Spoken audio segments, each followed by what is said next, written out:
Please welcome Kannan Sundaram. He was the proprietor of Kalachuvadu Patipagam from 1995 to 2010 and is presently the managing director and publisher of Kalachuvadu Publication Private Limited. Kannan is attempting through his magazine to forge an international Tamil identity which is not abrasive, illiberal, and separatist. He has co-organized Tamil in 2000, a privately funded international Tamil conference on the 20th century Tamil writing. He was part of the International Visitor Leadership Program in 2002 and of the Frankfurt Book Fair Fellowship Program in 2007. Please give him a huge round of applause.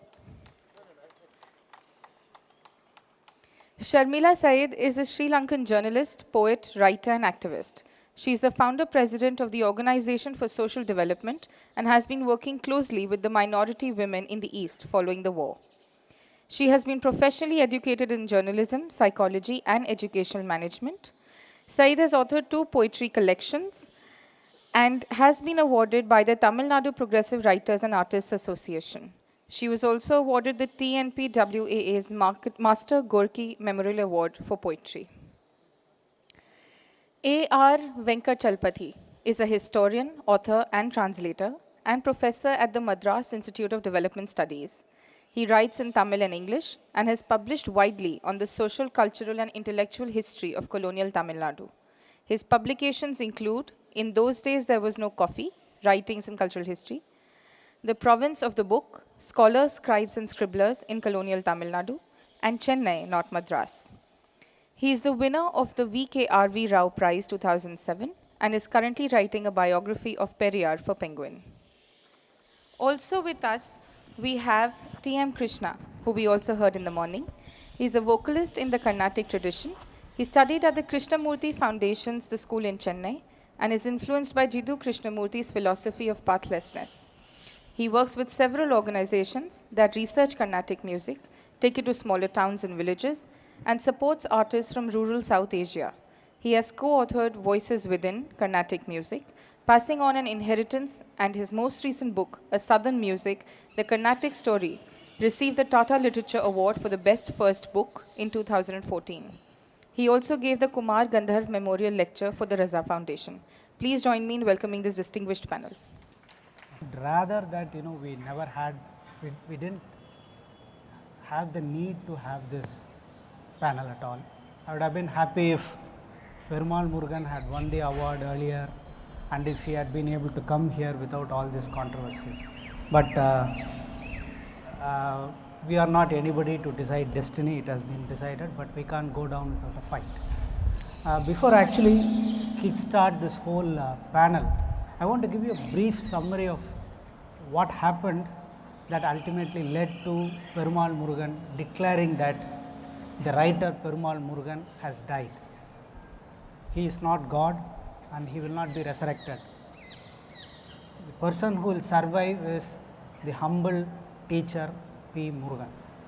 It is nearly a year since that happened, and I would just want to trace the events that led up to that what we would call a literary suicide note, which is probably as poignant as Mayakovsky's poem just before he killed himself.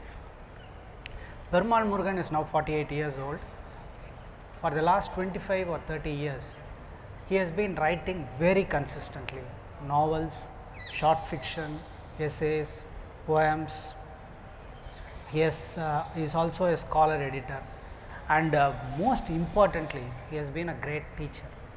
Last 10 to 15 years, every year I have run into at least 2 or 3 students whose life has been changed by Perumal Murugan, the teacher. So Perumal Murugan, even though he has been writing extensively, he has been primarily known for his novels, and the first 5 or 6 of his novels were very clearly set in a very in the naturalist mode, and personally I was not very fond of his early novels, but sometime in the mid part of the last decade he began a new cycle of novels very clearly set in his own community, and which broke away from his earlier naturalist mode of writing into something that was more looking into going into the minds of the dramatis personae of this novel.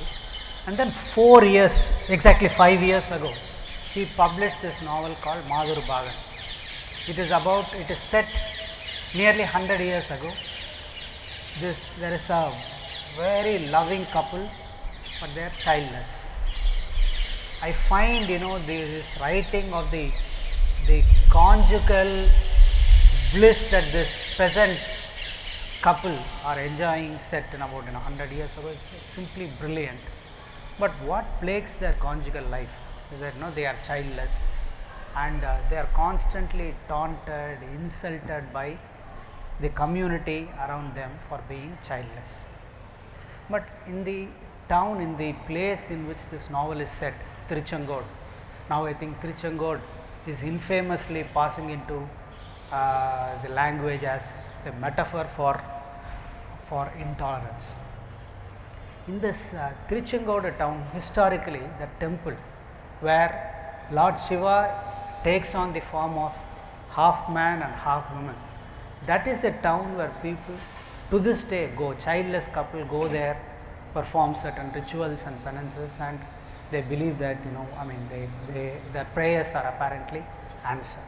But some 4 generations ago, there was a custom where on the full moon day of the annual temple fair, it was an accepted norm for childless women to go into the temple town at night on that particular day, and it was socially sanctioned for the women who willingly go there, childless woman who willingly goes there, to have sexual relationship with a person of their choice. Obviously in the darkness, they were not supposed to identify themselves, and the lucky ones would conceive, and this was a socially sanctioned ritual, and the children born out of this relationship would be called Sami Kodutha Pillai, God given children.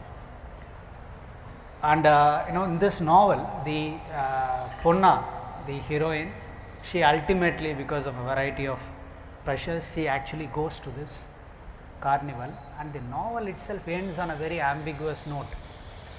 Kali, the hero, actually doesn't know that she has gone there, but his wife believes that she has the permission of her husband to go, and when he comes to know of this, the novel ends on a very ambiguous note where he sees the Indian beech tree, the Pungamaram, and a rope slips through it into a noose, and the novel ends with the hero looking at the tree and the noose.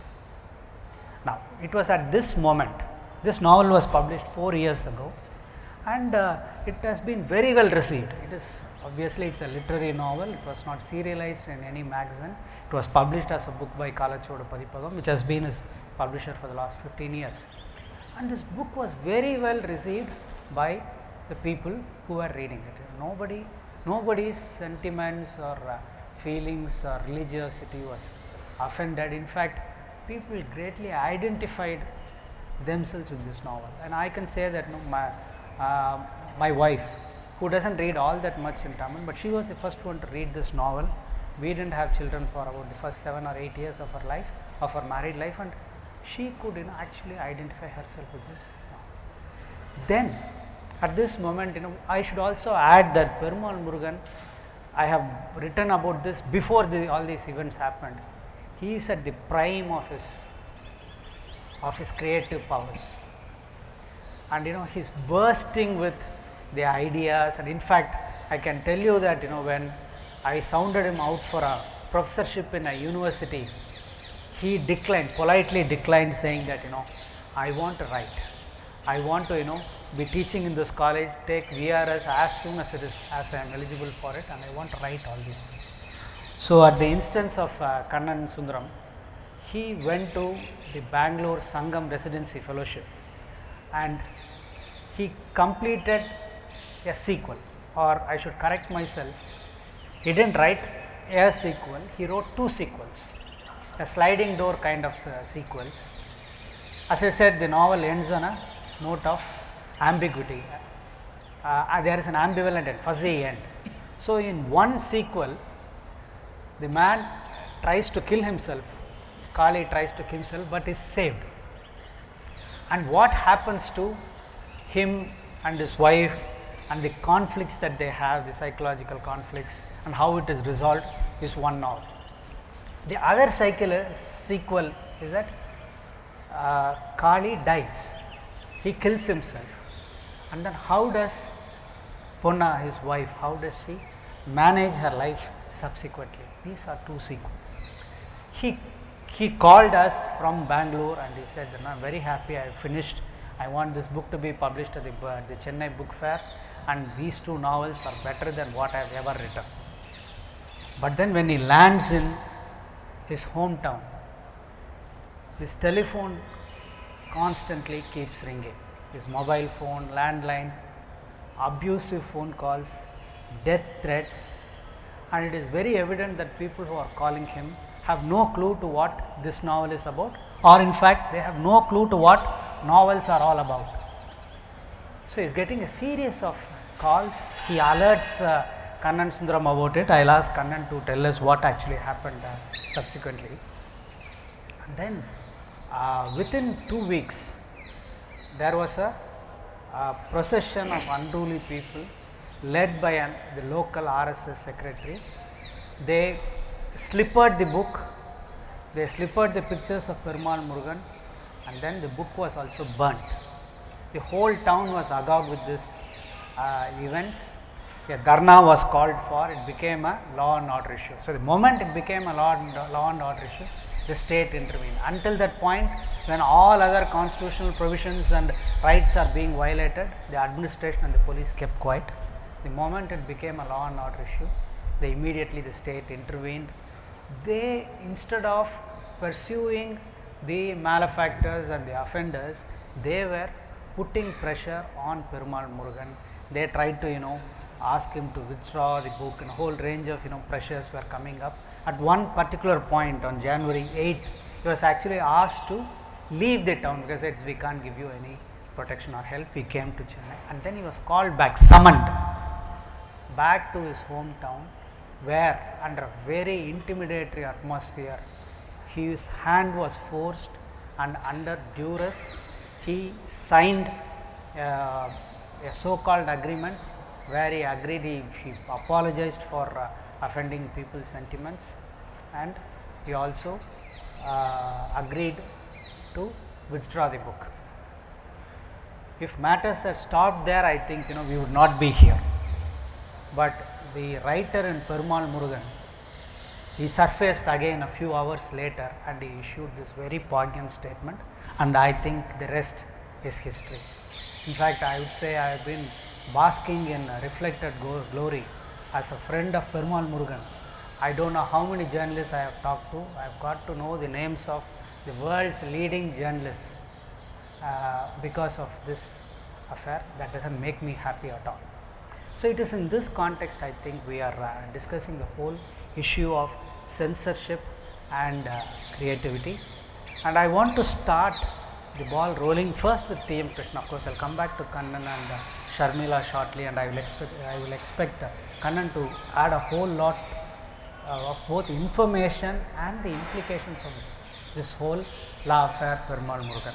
The reason, first of all, I must thank TMK because he agreed to join this panel at the very last instance, at the last moment when we invited him. We didn't stand on prestige or anything, because I remember when I called him at the height of this whole controversy, I asked T.M. Krishna, everybody is protesting, but no artist from the classical musical fraternity in Tamil Nadu, in South India, has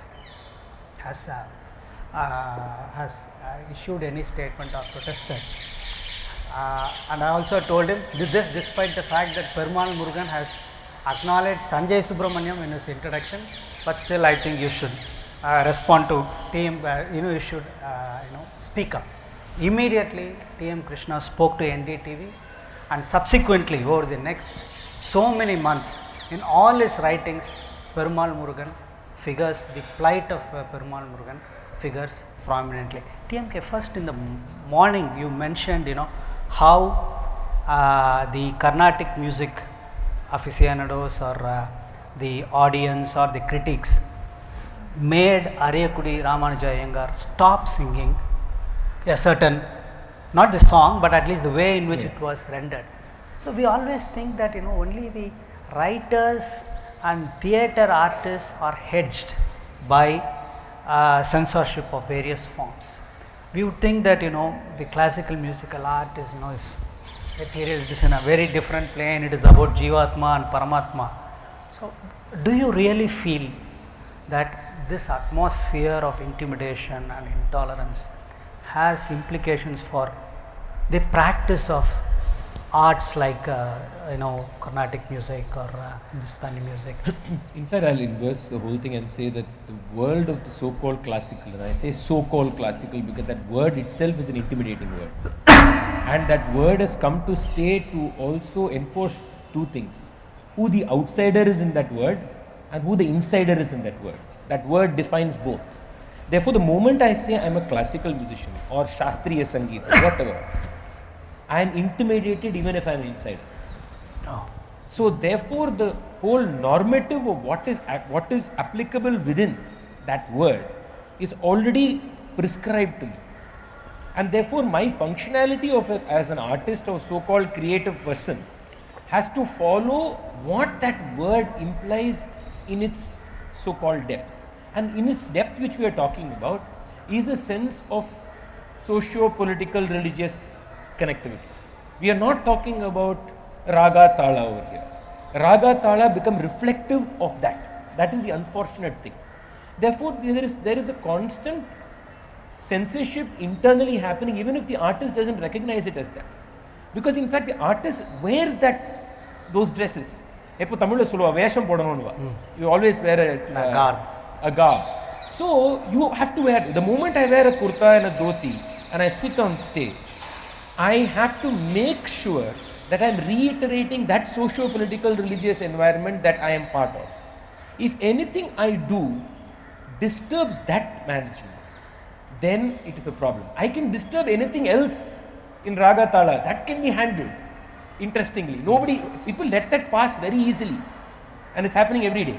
But if I disturb this environment, then there is a problem. Therefore, I am almost tutored, there is almost a doctrination happening. I'm not saying people are doing it purposely. It is just a part of a cultural practice that I am succumbing to this.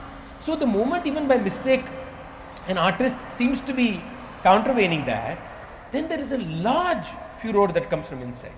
I mean, it happened to, a simple thing that happened is when I wrote this piece on M.S. Subbulakshmi, the fact that I called her Deva Dasi is one of the biggest problems for people inside the world of Kannada. That word has been associated. Because it is not just M.S. Subbulakshmi that is being affected by that. It is the idea of its purity. It is the idea of who practices it. It's the idea of who controls it. So there is, this whole word classical is created, in my opinion, to create an elitist idea of control mechanism. And it is within this elitist idea of control mechanism, and the elite can be born out of caste, can be born out of gender, that you can, is a different thing. So what are the pressures from outside this cocoon world, which is? As far as the inside world is concerned, the outside world does not exist. Let's be very clear. And human beings very easily put everything in casings, right? So my interaction, it is like saying, a person, what he is inside the house is different from being outside the house. We always say that. How does that happen?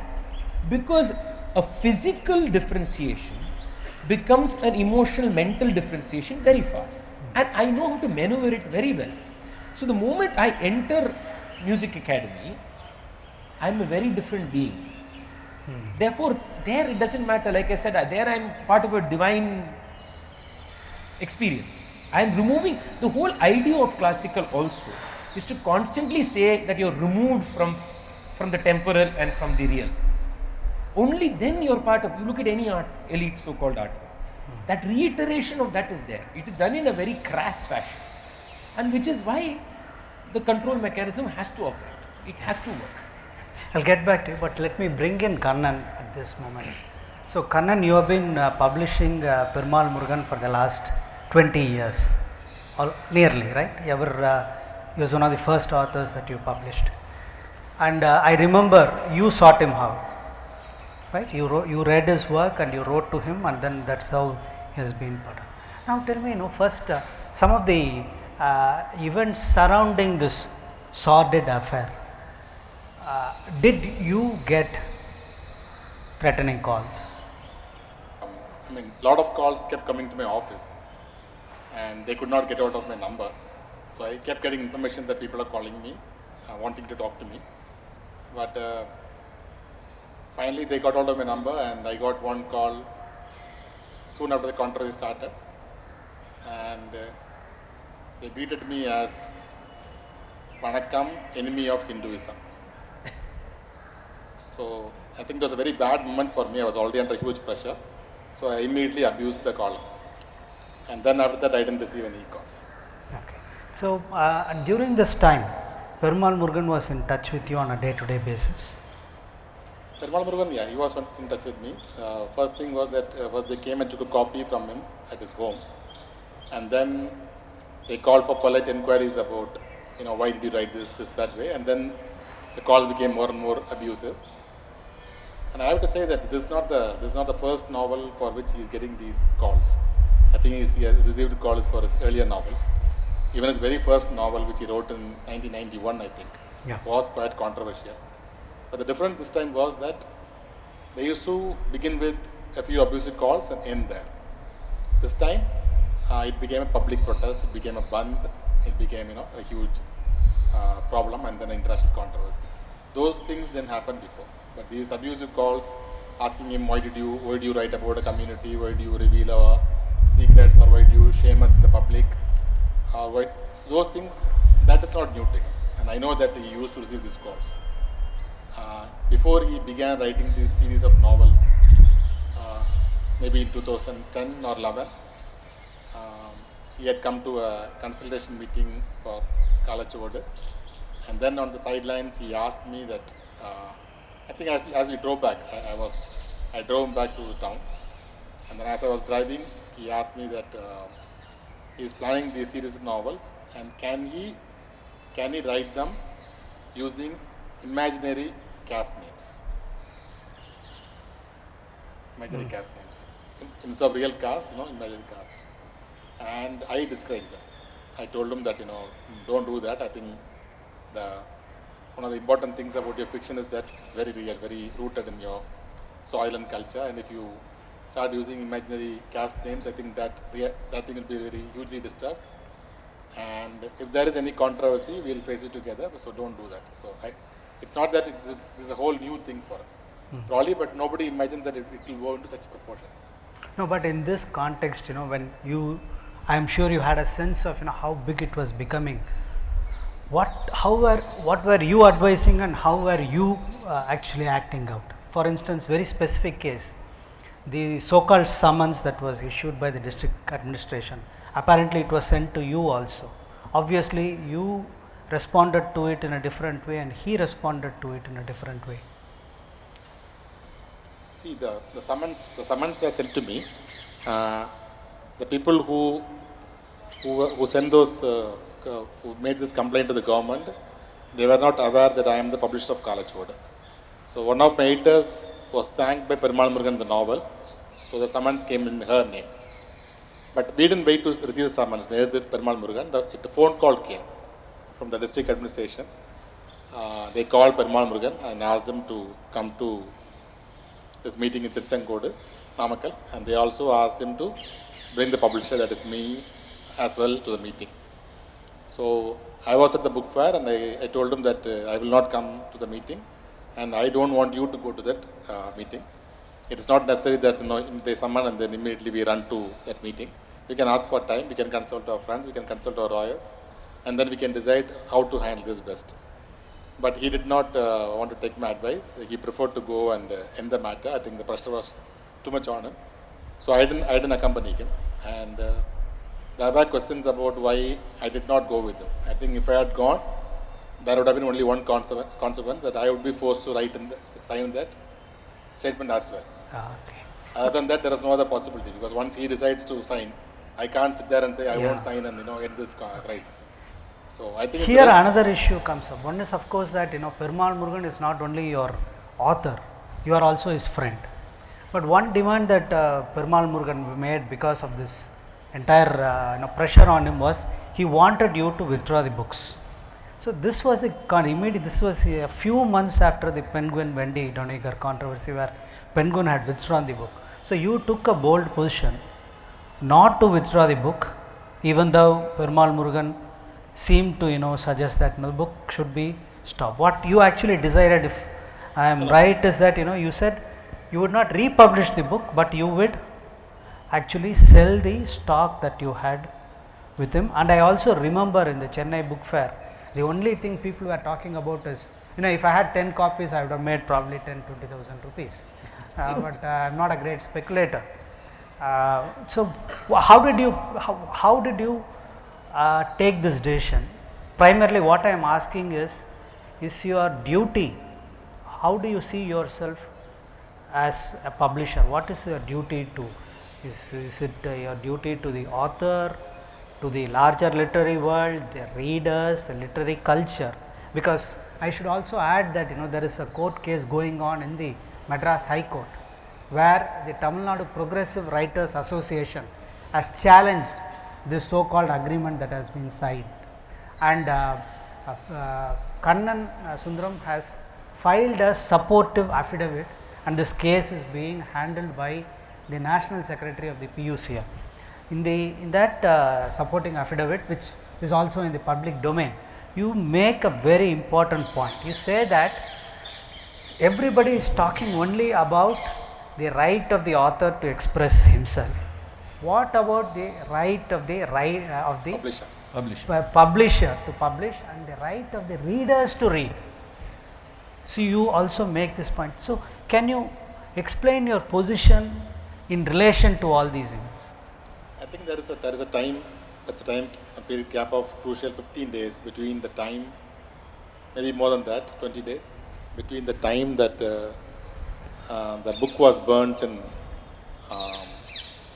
Tiruchenkodu and Perumal Murugan issuing the statement saying that the writer Perumal Murugan is dead.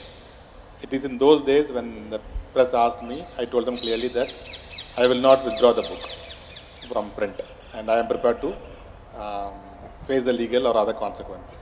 So that's the time gap. But once Perumal Murugan himself asked me to withdraw the book, in fact he didn't even talk to me, straight away he issued a statement in the Facebook saying that he wants the publisher to stop selling all his books.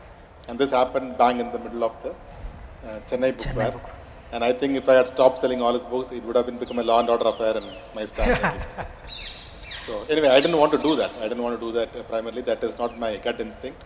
So I convinced him that since he has made this statement, that we'll symbolically stop selling the controversial novel Madhur Bhagan in Kalachuvodu stand, and that we will continue to sell his other works. As a stand, I can't say that I don't have any copies of Perumal Murugan's book in my stand, and pack up all his copies and keep them under the table. That is not possible, and he agreed to that. And as he was going to Namakkal to sign the statement, I had an inclination about what was coming. So even before he issued the statement, I had called all the booksellers who were having a stand in Chennai Book Fair. I had called them to my office and asked them to take as many copies as they want. So that, till the end of the book fair, the copies are sold at the Chennai Book Fair, and the copies were sold till all the copies were sold out, and then there are no copies. Here I have to butt in a bit. One should not think that it was tens and thousands of copies. The fourth edition, it was 1,000 copies, and despite all this controversy, 1,000 copies sold, but probably another 1,000 would have been sold. No, I don't think so. I think if we had enough copies, we could have easily sold 10,000 copies at the Chennai Book Fair. Really? There is no question about that. And you decided not to. Everybody who came into the fair after this controversy, they would love to take one copy with them, whoever it was. They may not be readers of fiction, but it became a very controversial topic, and people were empathizing with it, and they came to the book fair. They will come to the stand and they'll ask in the front at the selling counter, do you have Madhurbagan? They will say no. They'll go to the cash counter, ask the same question, do you have Madhurbagan? They'll say no. Then they'll come to me and ask the same question, do you have Madhurbagan? So that was the thing, and they'll just stand there very disappointed that they can't get a copy. And then, then somebody will come and tell them that this guy in this stand has a few copies. Then they'll run to that copy, and actually some people might have sold it for a higher price. And I think two things happened for the first time in Tamil book industry. I think one, a book was sold in the black market, and then soon after, this is the first book that came out as a pirate edition in Tamil. But once again, this is not something that we can be proud of. Let me bring in Sharmila into this conversation. Kannan seems to have the knack of finding controversial authors or authors whom he first publishes and then they land themselves in controversy.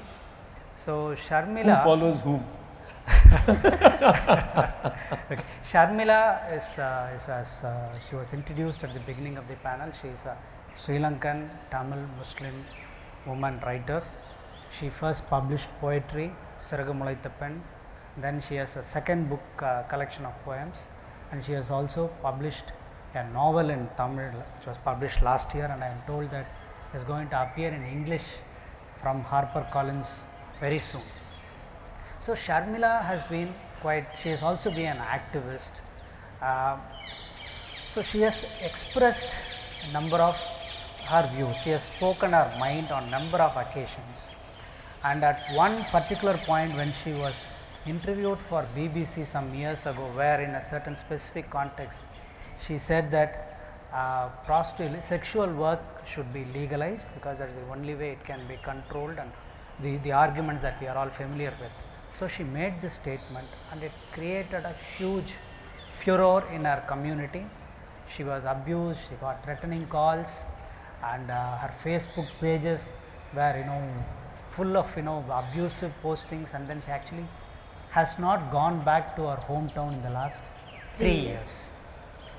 So what Sharmila, can you tell us what has been the impact of this controversy? Because at one point about a year earlier, the picture of a violated woman who has also been murdered, that photograph was morphed with Sharmila's picture, and it went viral on the internet, and it certainly shaked up everybody who knew her. So this kind of intimidating atmosphere, you are not new to intimidation.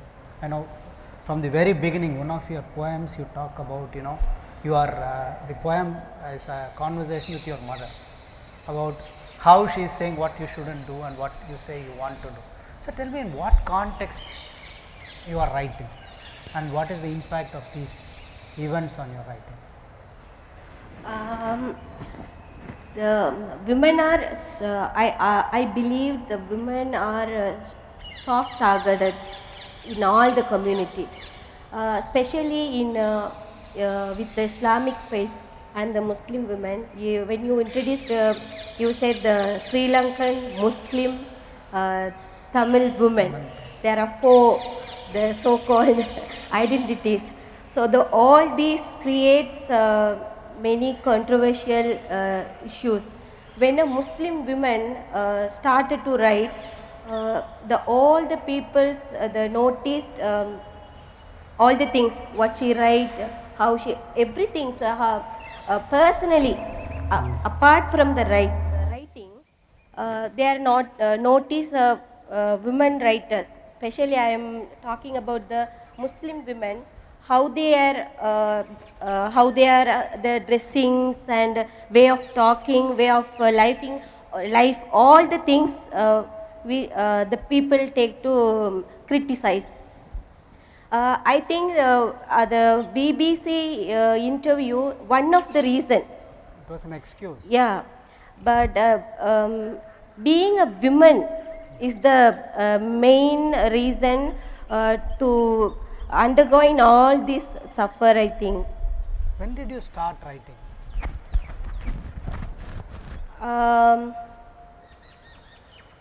I couldn't say when I was from my childhood, I was started to write.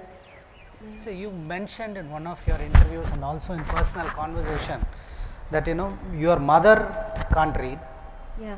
and your father doesn't read, and we also know that only in the last say 20-30 years or even less that so much writing is coming from the Tamil Muslims in eastern Sri Lanka. So who is reading that? Who, when you write, I know you are expressing yourself, but whom are you writing to? Or I put it in other words, if your mother doesn't read, your father doesn't read, your family, extended family are not really interested in reading, who is reading, who is following you, and how are they able to put you in a, or at least try to put you in a spot? I never expect to, my father and mother wants to read my writings, poems or whatever it's. Yesterday's session I already mentioned how I entry to write. Actually, it was the difference which I see in myself make me to write. I write about myself. The entry. Yeah, I start to write about myself, about my thoughts, the feelings. I wonder always when I was small girl, the little girl, why the Muslims have to cover the head. So when I was small also I asked the same the question. When I go to the Quran madrasa,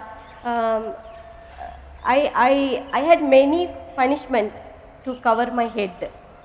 So this type of things, when I feel that barriers, I always push to overcome that barriers. I think these things make me to write. In one of your interviews, also in your book, in the back side, the cover, you are seen wearing a scarf. You mentioned in one of the interviews that when you joined a protest meeting, some protest meeting, and a picture of the protest march was published, and you figured in it. Can you tell us something about how people actually noticed you there, and what was the response from your community, and how did you react? Immediately after I finished my schooling, I went publications.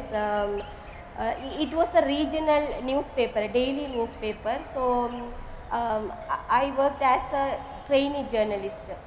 So within 10 months, the newspaper office burned by LTT.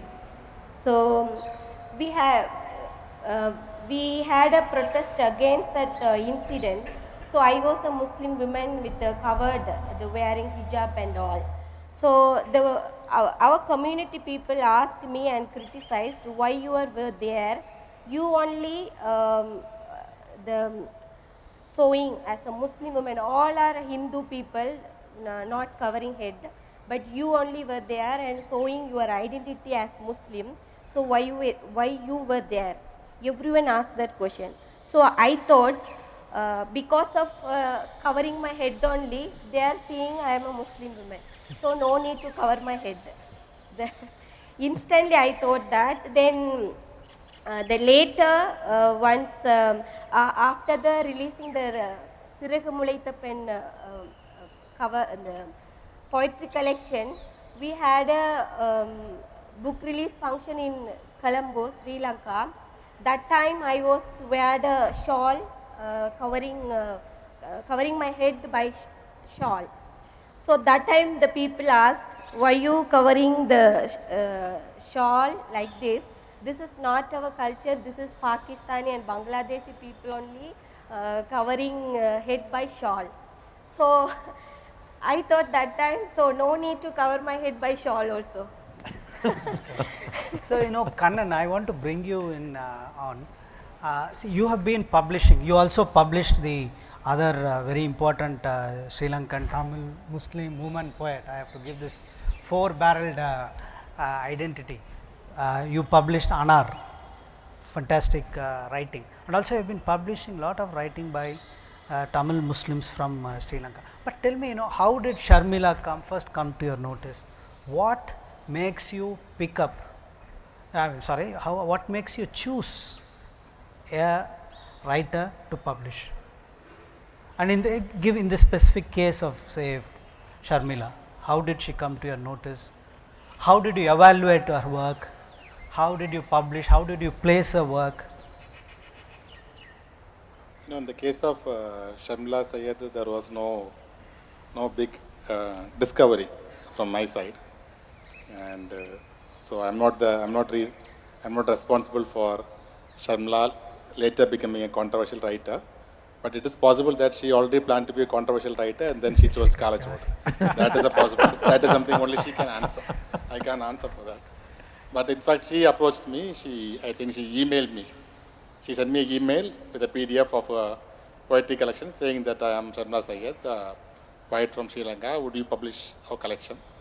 So then I forwarded to one of my editors, and we decided that we'll publish a collection. So we sent her an email back saying that we'll publish your work. It was as simple as that. And then probably she called me over the phone, and then she had some NGO work. She came over to Tamil Nadu. Around that time, we released a book, and we had a very small meeting in Madurai, around the Madurai book fair, where she probably met the first time some Tamil writers working around Madurai. So what is the kind of critical response that you got? What kind of response? How do people respond to you when you publish writings? Because these poems, she is making very strong statements, especially the first poem that you read last evening. It's a very, very powerful poem. So do you get what kind of responses do you get? Two things. First thing, that when Sharmila's poetry or her novel came as a manuscript, was that there is a very overtly political tone to those works, and we are okay with that.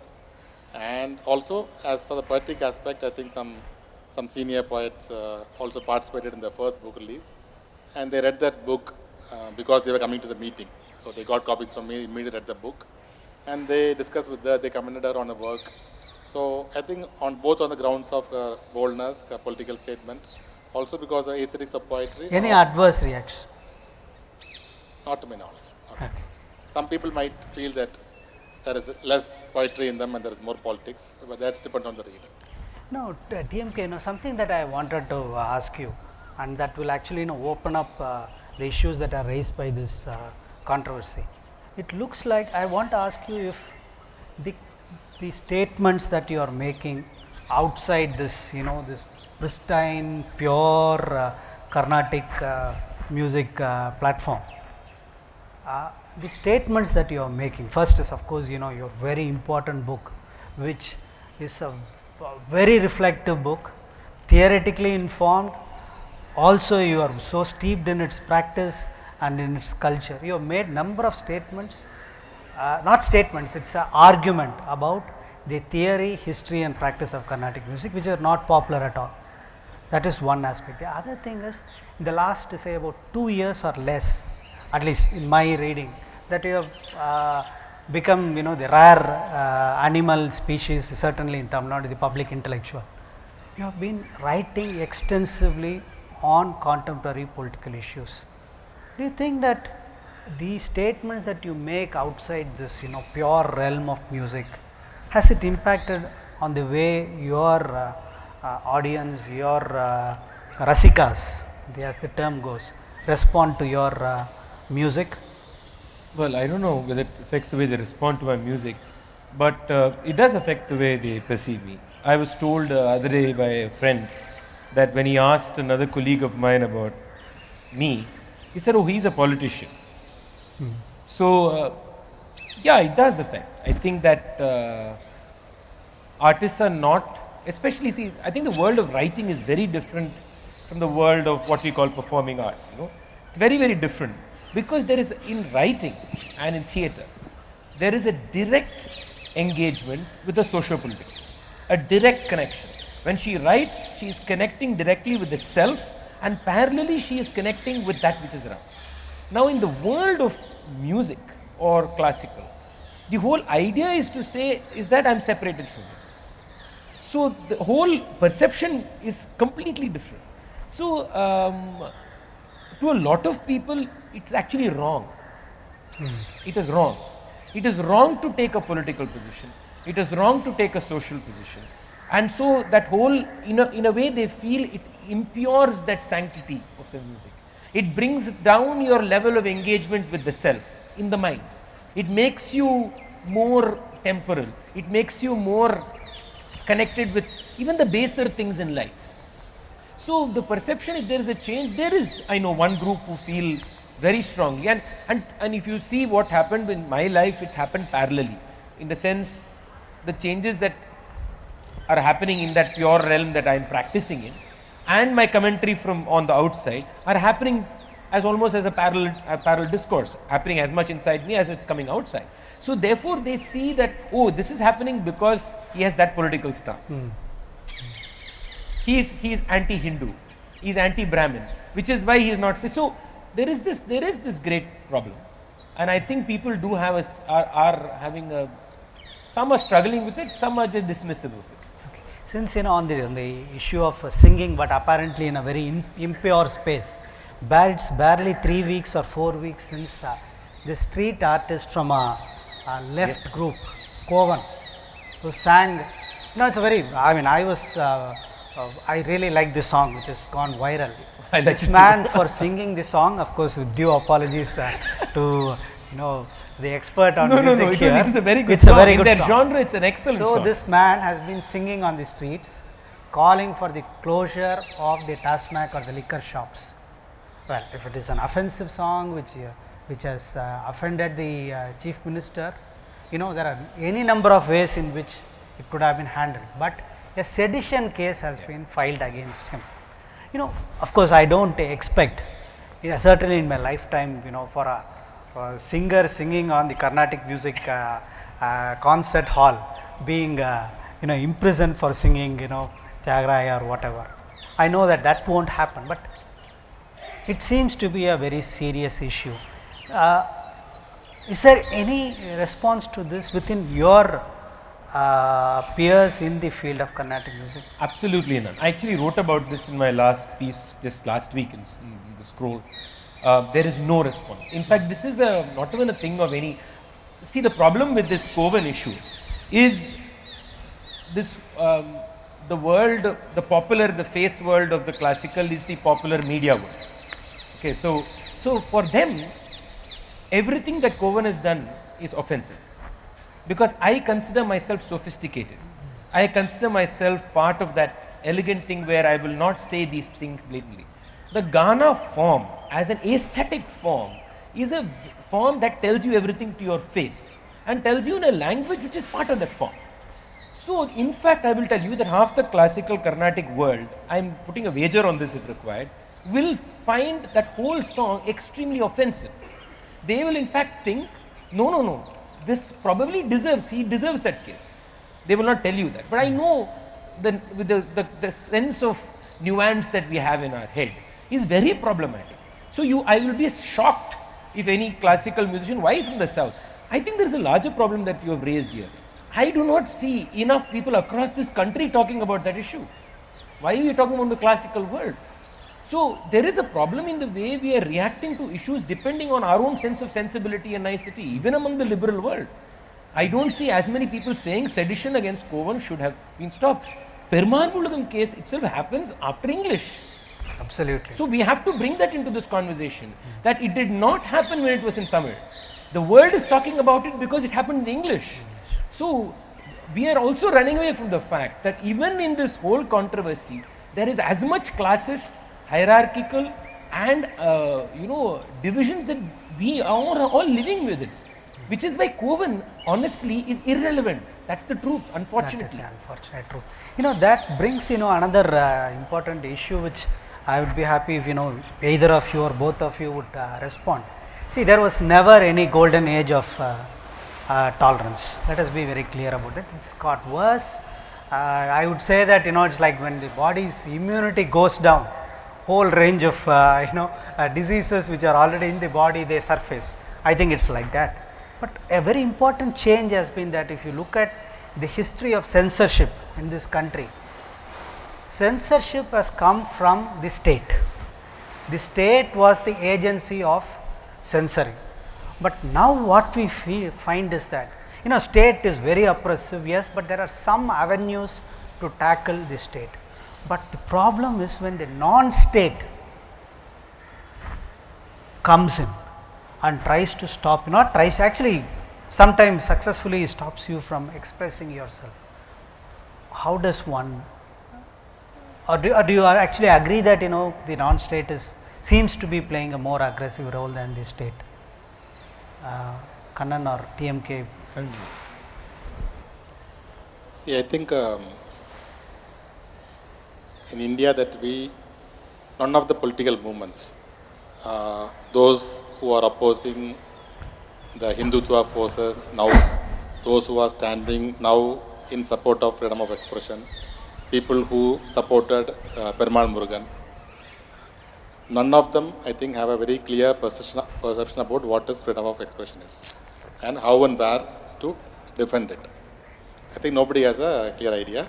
And when people say that I support Venkatachalapathi's right to express himself, what they mean is that Venkatachalapathy is saying what I want to hear, Exactly. and he must have a right to express what I want to hear. That is the unsaid part of that support. For example, to give you a very specific example, the movement, the organization that came forth immediately on the same day to support Perumal Murugan was the Tamil Nadu Progressive Writers and Artists Association, which is associated with the CPM party in Tamil Nadu. And now, soon after the controversy became a national, international controversy, they had a national conference or a statewide conference, and they had invited one, I'm not familiar with him, his name is Aijaz Ahmad. He's a party member, a Marxist critic, and he came to deliver a keynote address at the Like he did here. at the conference. He gave the keynote address. Oh yes, he's here. Yeah. Do you want to change your views? No. Because when I went online, there are two or three Aijaz Ahmad with different names, so I was not sure The spellings, okay. AY and IY. It is the Aijaz Ahmad. And you were the He Keynote gave the speaker at keynote the- in the Tamil Nadu Progressive Writers. Yeah. So, from my perspective, the title of the speech was Freedom of Expression. I read the whole speech. For me, the speech is on the against freedom of expression in every manner. That is my perception of the speech. Because if you take that speech literally, because it is said in 2015, should the Communist Party of Marxists come to power with a thumping majority, they are well within their express rights to ban a series of novels. That's what the clearly says, that we support novel that we agree with. And we don't support novels we don't agree with. In that case, it may be necessary to ban those novels.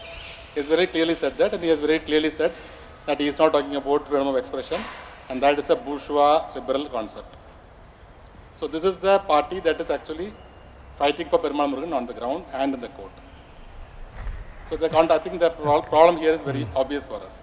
So had they decided that this particular novel is not a pro-people novel, then they would not come to the fore. And there will be nobody to defend for Perumal Murugan on the ground, because we don't have the strength to do that. So I think that is the issue here regarding Okay. freedom of expression. See, on this provocative note, actually, but I did want to ask Sharmila a couple of other things, but probably if you have time, we'll do that. Let me throw open the floor for, Professor Aijaz Ahmad. Do you want to start right away with it? Yes. Yes, we Professor didn't Aijaz think you'll Ahmad. respond. There is, I think, a great deal of misunderstanding about my relationship with the CPIM. I don't speak for the CPIM. If they invite CPIM. me, on their forum, I'll go and speak. That's first of all. Secondly, yes, what I said was that there is no absolute right of free speech, and that in India there is no attack on free speech as such. There is attack on certain kinds of speech, progressive speech, reformist speech, secular speech. There are all kinds of hate speech in this country. on which there is no attack. There cannot be an absolute right to free speech, because the danger is that hate speech will overtake rational speech. There have to be some normative standards by which we can say what free speech contributes to the public sphere and what pollutes the public sphere. This is a completely different argument than, I'm sorry to say, you have understood. It's not about, you have to write the way I believe. I do believe that there is a normative secular rationality which must be connected to the idea of free speech. Hindutva speech is not under attack. The kind of wild things they say every day is not under attack. It is only in that sense that I said that free speech is not Kannan, under attack. do you want to and respond to absolute free speech is not something that I can support. Finally, I said nothing about bourgeois liberal. I used the word libertarian. People who believe in absolute liberty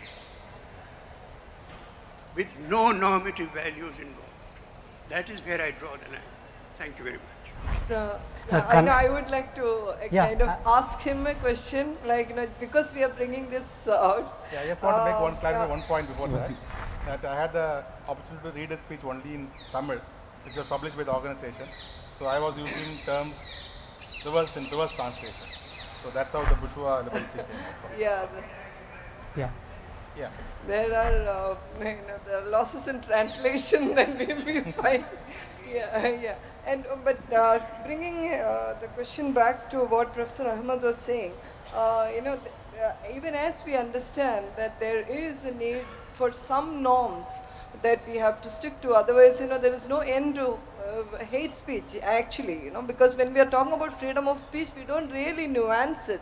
And we don't, this is one issue that we'll have to really discuss, how do we set these norms? Who is the prescriptive, who sets these norms? Who is the prescriptive, who is the authority that prescribes? I think this particular forum is actually, we are throwing open these questions. From the first day, we've been trying to, this is a chance that I'm getting to kind of tell everybody that this is really an open forum, which is becoming very rare, these forums are becoming very rare in this time. So I think we should nuance our discussions and also think about where is this prescription coming from, where are the norms coming from. I think I would request Professor Ahmed to respond to this also, and then we can. I think what you have said is something very similar to what I was saying. Normativity, there are 200 years of struggle over this very question of normative value. It has to do with rationality. It has to do with commitment to emancipation, social, artistic, every realm of emancipation. If you contribute to that emancipation of humanity, there are normative, rational values, there are secular values, there are human decencies. What you get from this Hindutva crowd these days is that there is not even decencies left. Just plain human decency.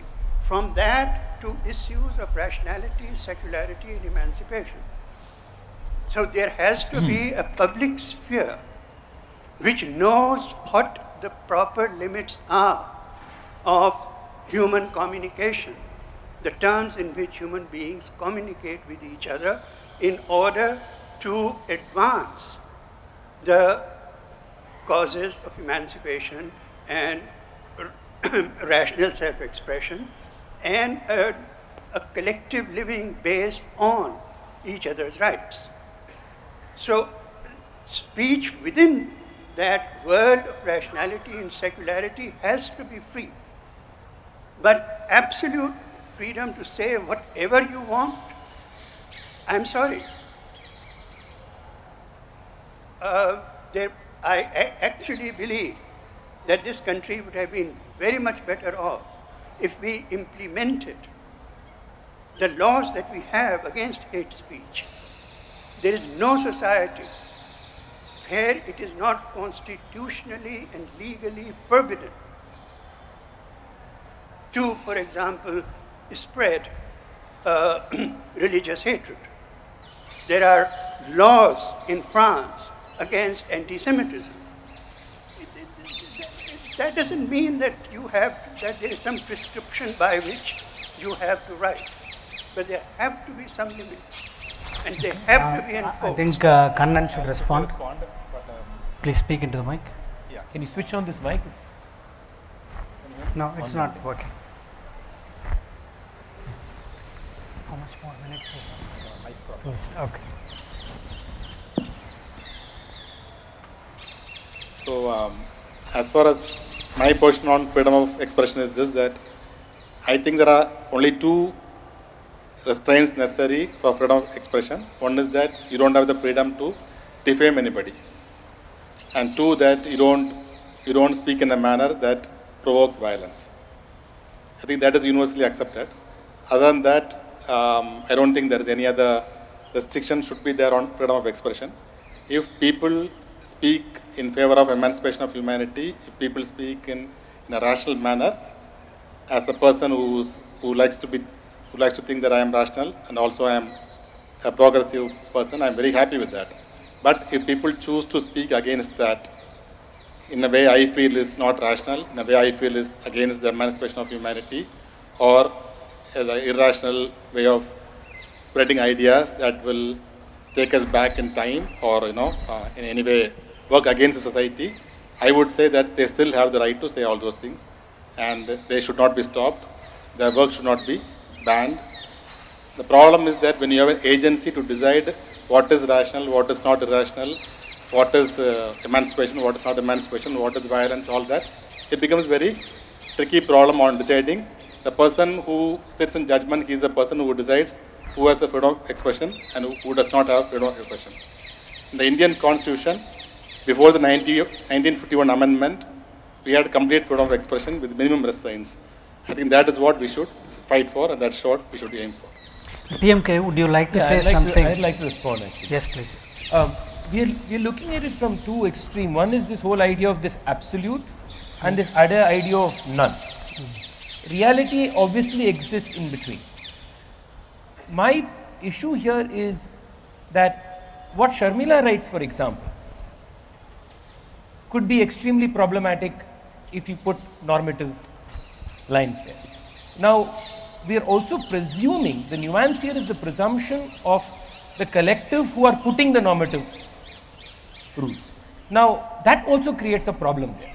Now, who is this collective putting this normative rule? Now, the idea of rationality itself is not a simple normative point. That itself is a nuanced idea.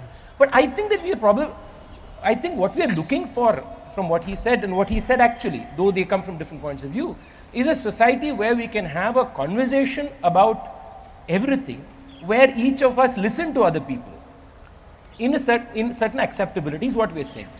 I think that the solution to this problem is not in normative of freedom of expression, but the solution is to see how we can change everything else in society that will lead to an environment where the conversation is like this. This normative is not going to give you that. I disagree with him there, saying that a normative like this will allow for this environment. No, the problem should be addressed on the other side. Create an environment where we are creating an education system, you're creating a cultural system where people have this conversation with acceptability of another point of view, where the nuance of where normative itself is a nuance, where the whole idea of rationality is a nuance, where the idea of what is acceptable is nuance. If this is culturally in the minds of the collective, then the issue of the normative never arises. No? I think we have completely run out of time, but I want to abuse my power as the chairperson of this panel we should have at least one other question. This cannot become an exchange between the Ijaz Ahmed and Kannan Sundaram. I am also sure somebody would want to ask something from Sharmila. Very briefly, quickly. Yeah, Inge. please. I will. Somebody I'll here. be a Tamil chauvinist. I'll have the Tamil student from JNU.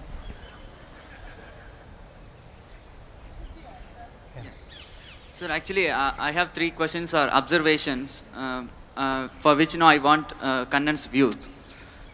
First, in case of Perumal Murugan's issue, I guess it came under the attack from both the groups, from the Gounder caste people who felt that it degrades their women, and then Dalits also thought that portrayed Dalits in a bad taste, instead of portraying them as revolutionary, it portrayed them being too submissive. And then the second one is, even for a normal person like me, last thing that I would want to happen to me is to be hated by my own people, people from my hometown. And especially for a person like Perumal Murugan, for whom his hometown is his muse in all his writings. How did he feel to be hated by his own people? How, apart from this curtailment of his freedom of expression and all, how did he feel about being hated by his own people? And third one, the issue started on a very small note, a fringe group burning the copies of Madhurupakan in Tiruchengodu. But I think the coverage that it got in a national newspaper like the Hindu, it blown it out of proportion, and it made all the fringe groups to come under one umbrella and vehemently curtail the freedom of the writer. So I want your views on these things. First thing, I don't believe that that groups that indulge in these activities, either in Perumal Murugan case or generally in other situations, they are any more fringe groups in India in 2015. They may have been fringe groups in the past, but right now they are very close to the heart of the people in the power and center, and they have their full support in psychological and in other manners. And that is the reason why what was basically a herd caste feeling of a majority caste, immediately went under the RSS umbrella, because it was the RSS President Mahalingam who led the procession. Yeah. In a different 2 years before, it may not have happened. It might have been a Kongu Vellara caste federation that might have done this protest, and it may not have become such a national issue. But once you decide that you bring it under a Hindutva umbrella, then it is but natural the national press will pick it up. But as you have seen, after the controversy erupted, the support for them came from all levels. That even now, leading RSS figures in Tamil Nadu or on a national level, they still go to Tiruchengodu, they still go to Namakkal, they talk against the novel, they talk against Perumal Murugan. They are working very firmly against him on the ground. So I don't believe it's a fringe group now or any of these activities happening around the country against women or against Muslims on beef. I don't think any of them are fringe groups, not anymore. We have to understand that they are very mainstream cultural activities and they are very powerful. They have the state behind them, the sympathy of the state behind them, and we have to be aware of that, and we have to be ready to face them on those presumptions. If we presume that they are fringe groups, I think we will be making a big mistake. Number two, I think Perumal Murugan, because this controversy came from among his own people, I think he is very, very deeply hurt, more than for any other reason. And that might be the reason why he finally said that the writer Perumal Murugan is dead, because he has been working among his community, right, telling the story of his community for so many years. And for them to protest against him, for them to hold a bandh against him, for them to get together and burn his book, for them to hate him, and for them to distribute pamphlets around the temple around which this very novel happens. All that must have been very deeply hurting experience. And I won't say that Dalits in Tamil Nadu felt the novel was against them. There is a very particular small group which brings out a Dalit magazine, one group. They had that feeling, but I don't think the leading Dalit critics or intellectuals in Tamil Nadu agreed with them, and they did protest. Now here is the danger I'm talking about. This comes from a emancipatory position, comes from a rational position, but this position says this novel is dangerous because it's against Dalits, and therefore it will give them the right to say ban the book. They did say that. They did say that. They spoke against freedom of expression. They condemned the novel, and they wanted the novel to be Banned. banned. So within the same framework, it is possible to make these arguments, and you can't rationally go and explain to prove to them that no, this novel is emancipatory and it should not be banned. I don't think it is possible. We have to have an arrangement that they have the right to say that. They have the right to say that. They have the right to condemn the novel. They have the right to, I would say they have the right to symbolically even burn a copy of the novel. But I don't think we should allow any one group to decide whether novel should be banned because of the content. What are the content be? So on that note, we close this session, and of course, later in the evening, Perumal Murugan will be honored with the Samanvai Bhasha Samman. Thank you very much.